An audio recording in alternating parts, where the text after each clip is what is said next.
چاپێکی شاخداری میدیای پارتی و عادل باخەوان لەم دوو ڕۆژە باز دەکەن کە مەسعود بارزانی وتوێتی ئەگەر عەشایرەکانی سووریا هێرش بکەنە سەر ڕۆژئاوا پێشمەرگە بەشدار دەبێ و خۆشی وەک پێشمەرگە ئەچێت پارێزەری لە ڕۆژئاوای کوردستان دەکە. ئەمە درۆیە لە هیچ شوێنێک مەسعود بارزانی ئەمەی نەوتووە کە مەسعود بارزانیش لە فەڕەنسا بوو چاوپێکردنێکی لەگەڵ کەناڵی فرانس 24 کردووە. بڕۆ سەیریکەن لە یوتیوب هەیە.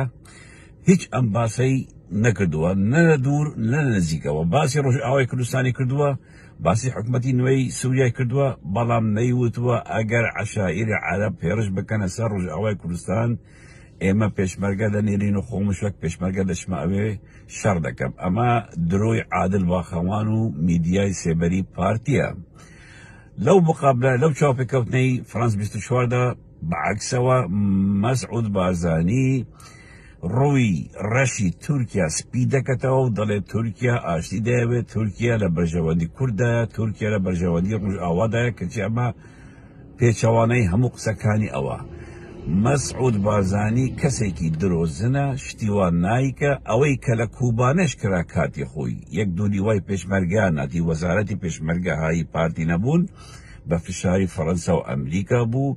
ئەگینە مەسعود بارزانی هەرچی ئاستانگە خستوێتی بەردەم ڕۆژئاوا لەم 15 ساڵەی ڕابردوودا بە تایبەتی گرتنی سنوور، بە تایبەتی نهێشتنی ڕۆشتنی یارمەتی مرۆیی بۆ ڕۆژئاوای کوردستان.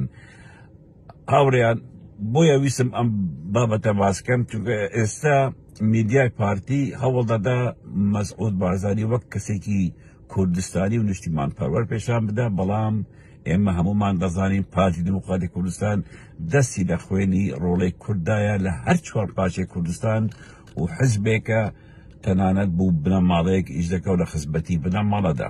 سوپاستان دەکەم.